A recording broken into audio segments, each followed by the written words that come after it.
మార్చి 23వ తారీఖు మనకి ఇప్పుడు ఏమవుతుందంటే శని త్రయోదశి వస్తుంది. శని త్రయోదశి ఎవరికి వస్తుంది? మకర కుంభరాశి వారికి, మీనరాశి వారికి వస్తుంది.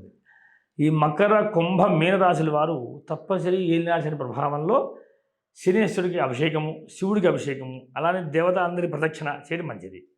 ఎందువల్ల అంటే శని తెలిసి కాదు. నీలాంజన సమాభాతం, రైపత్వం రాగరం, ఛాయామార్త సంబంధం తృణాశనం.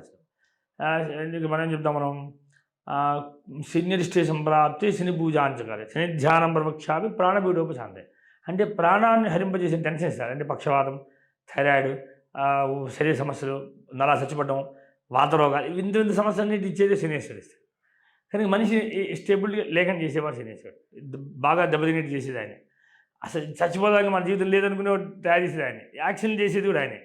ఒకటి కాదు రెండు కాదు, భయానకం సంసార సమస్యలు, ఒక బంధాలన్నిటి పోగొడతాడు ఆయన సమస్యలు రావడం మొదలు పెడితే. అందుకని ఇంతటి ప్రభావితం శనేశ్వరుని మనం ఎలా మార్చుకోవాలి అంటే మనకు అనుకూలంగా మార్చుకోవాలి. అది ఎలా మార్చుకోవాలి?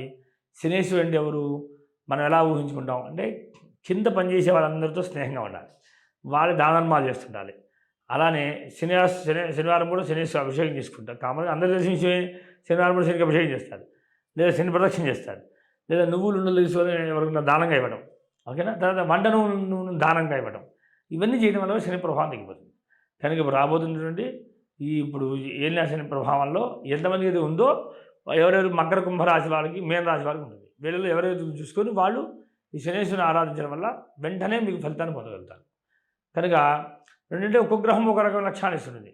అందుని 9 గ్రహాలు ఎవరికైనా ప్రభావితంగా ఉన్నాయి, సమస్య ఉన్నాయనుకుంటే మంగళవారం కుజుడికి ప్రదక్షిణ చేయండి, బుధవారం బుధుడికి ప్రదక్షిణ చేయండి, గురువారం గురుడికి, అలా విరుడి గ్రహాలు దొరికితే విరుడికి ప్రదక్షిణ చేయండి.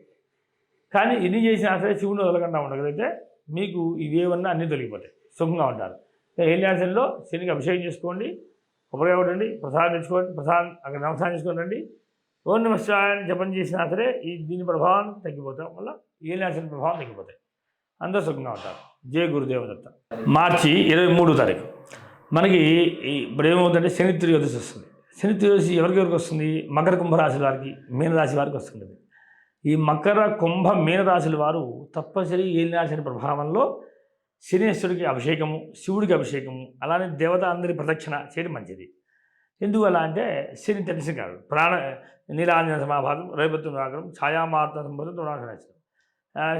మనం చెప్తాం శనిరిష్టే సంప్రాప్తి శని పూజాంచకాలి, శని ధ్యానం ప్రవక్ష్యామి ప్రాణపీడోపశాంతే. అంటే ప్రాణాన్ని హరింపజేసిన టెన్షన్ ఇస్తారు. అంటే పక్షవాతం, థైరాయిడ్, శరీర సమస్యలు, నలా చచ్చిపడడం, వాతరోగాలు, ఇంత సమస్యలన్నిటి ఇచ్చేది శనేశ్వరుడు ఇస్తారు. కానీ మనిషి స్టేబుల్గా లేకుండా చేసేవాడు శనేశ్వరుడు. బాగా దెబ్బతినేట్టు చేసేది ఆయన. అసలు చచ్చిపోదాక మన జీవితం లేదనుకునే తయారు చేసేది ఆయన. యాక్షన్ చేసేది కూడా ఆయనే. ఒకటి కాదు రెండు కాదు, భయానకం సంసార సమస్యలు, ఒక బంధాలన్నిటి పోగొడతాడు ఆయన సమస్యలు రావడం మొదలు పెడితే. అందుకని ఇంతటి ప్రభావితం శనేశ్వరుని మనం ఎలా మార్చుకోవాలి అంటే మనకు అనుకూలంగా మార్చుకోవాలి. అది ఎలా మార్చుకోవాలి? శనేశ్వరుడు అంటే ఎవరు?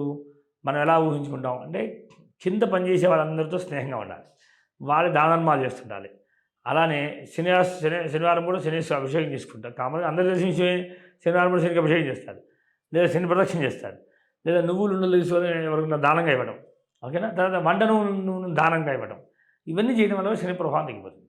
కనుక ఇప్పుడు రాబోతున్నటువంటి ఇప్పుడు ఏలినాటి శని ప్రభావంలో ఎంతమందికి అయితే ఉందో ఎవరెవరు మకర కుంభరాశి వారికి, మీనరాశి వారికి ఉంటుంది. వీళ్ళలో ఎవరైతే చూసుకొని వాళ్ళు ఈ శనేశ్వరుని ఆరాధించడం వల్ల వెంటనే మీకు ఫలితాన్ని పొందగలుగుతారు. కనుక రెండంటే ఒక్కొక్క గ్రహం ఒక రకమైన లక్షణాలు ఇస్తుంది. అందుని 9 గ్రహాలు ఎవరికైనా ప్రభావితంగా ఉన్నాయి, సమస్య ఉన్నాయనుకుంటే మంగళవారం కుజుడికి ప్రదక్షిణ చేయండి, బుధవారం బుధుడికి ప్రదక్షిణ చేయండి, గురువారం గురుడికి, అలా విరుడి గ్రహాలు దొరికితే విరుడికి ప్రదక్షిణ చేయండి. కానీ ఎన్ని చేసినా సరే శివుని వదలకుండా ఉండగలిగితే మీకు ఇవేవన్నా అన్నీ తొలగిపోతాయి, సుఖంగా ఉంటారు. ఏలినాటి శనిలో శనికి అభిషేకం చేసుకోండి, ఉపయోగపడండి, ప్రసాదం తెచ్చుకోండి, ప్రసాదం అక్కడ నమస్కారం చేసుకోండి.